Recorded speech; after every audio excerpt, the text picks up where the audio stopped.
अस्सलाम वालेकुम dear student. उम्मीद है आप सब खैरियत से होंगे। जैसा कि आप जानते हैं, पिछली एक दो ऑफलाइन वीडियो क्लासेस जो थी उसमें मैंने 6 क्लास का चैप्टर नंबर 5 जो है द कश्मीरी शाल उसे पढ़ाया था। तो आज हम इसी चैप्टर की जो एक्सरसाइज वर्क है क्वेश्चन आंसर को छोड़ के, क्योंकि क्वेश्चन आंसर मैंने नोट्स उनके LMS पे मैं अपलोड करूँगा, वहाँ से आप देख लेंगे। तो बाकी जो एक्सरसाइज वर्क है आगे ट्रू फॉल्स या दूसरा जो ग्रामर वर्क है उसे हम आज इस वीडियो में करेंगे। तो चलिए शुरू करते हैं आज का हमारा जो लेसन है उसे। तो पहले हमारे पास है से whether the following statement are true और फॉल्स, राइट T और F इन द बॉक्सेस। यानी स्टेटमेंट्स नीचे दी गई हैं, इनको देखिए। सही स्टेटमेंट के सामने T लिखिए और जिसका जो सही है उसके सामने T लिखिए, जो गलत है उसके सामने F लिखिए। पहला सेंटेंस है नग्स बेग विजिटेड कश्मीर इन 1836। नग्स बेग ने कश्मीर का विजिट किया 1836 में। तो ये गलत है जी, क्योंकि 1836 में कॉलन वान हैगल आए थे, जिन्होंने हमें कहा कि 15th सेंचुरी में सुल्तान ज़ैनुल आबदीन ने नग्स बेग को कश्मीर में बुलाया था। तो इसलिए ये स्टेटमेंट गलत है, हमने F लिखा है इसे। Josephine got Kashmiri shawl from Akbar.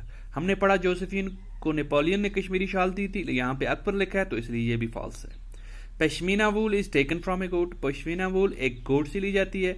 अगर हम गोट से देखें तो ये सही है, गोट से ली जाती है, मगर पश्मीना वूल जो है किल गोट से ली जाती है, या कश्मीरी गोट उसे हम कहते हैं, हाली गोट नहीं कहते। गोट आम गोट होती है तो उससे पश्मीना वूल नहीं आती, इसलिए ये फॉल्स है।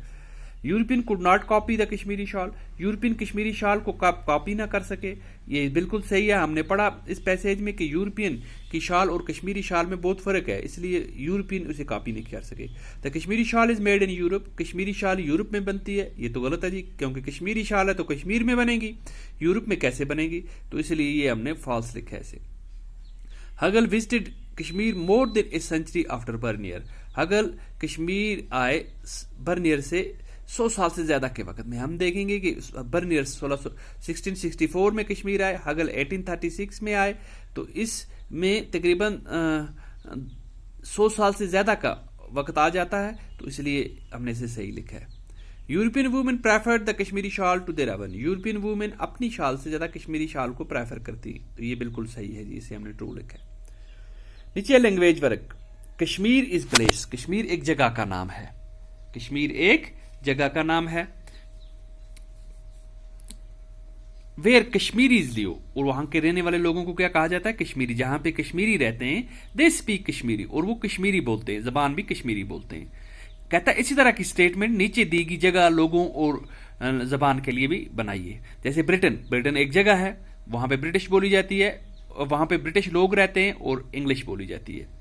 इसी तरह नीचे दी गई बाकी सब। चाइना। चाइना में चाइनीज बोली जाती है, चाइनीज जुबान बोलते हैं और चाइनीज रहते हैं।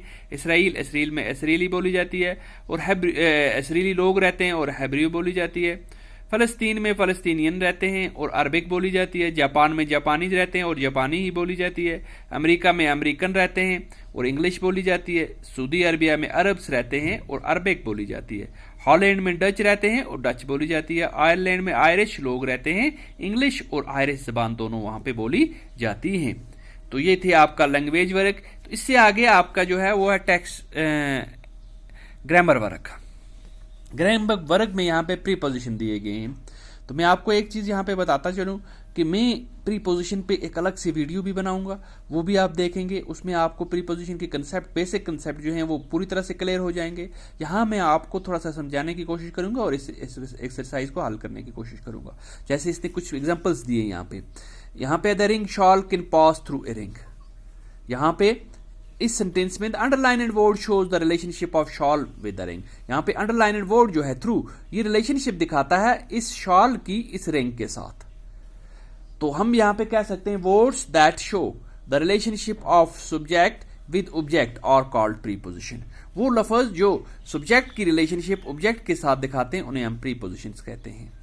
कुछ प्रीपोजिशन नीचे इसने दिए हैं विद एग्जाम्पल्स, उसकी इस्तेमाल करके दिखाया। जैसे the police man is between the two thieves. Police man दो चोरों के दरमियान है।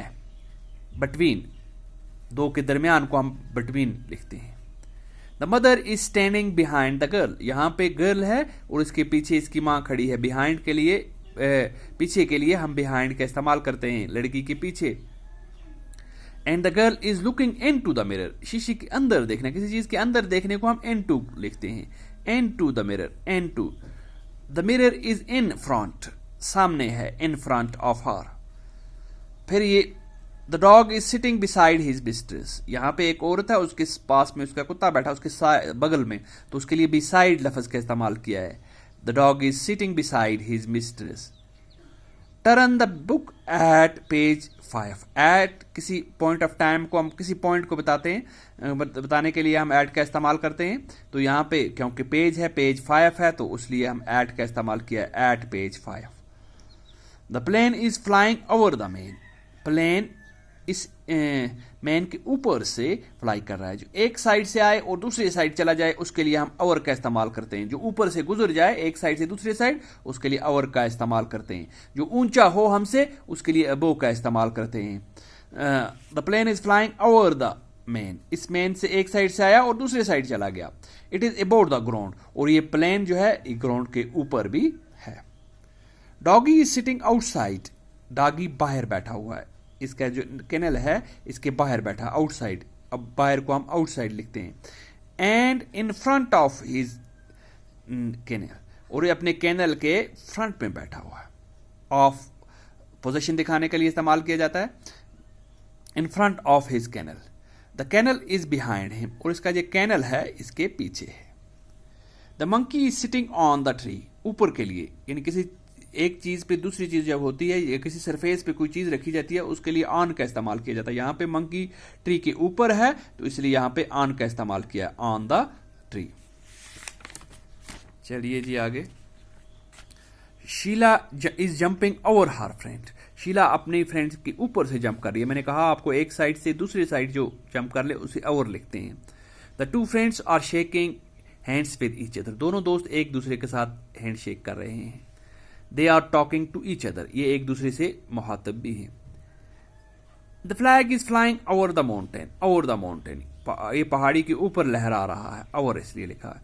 The children are going into the church, किसी के अंदर जाने को हम इन टू कहते हैं। दे आर रनिंग टूवर्ड, किसी की तरफ, टूवर्ड किसी की तरफ दौड़ने को toward, they are running toward it.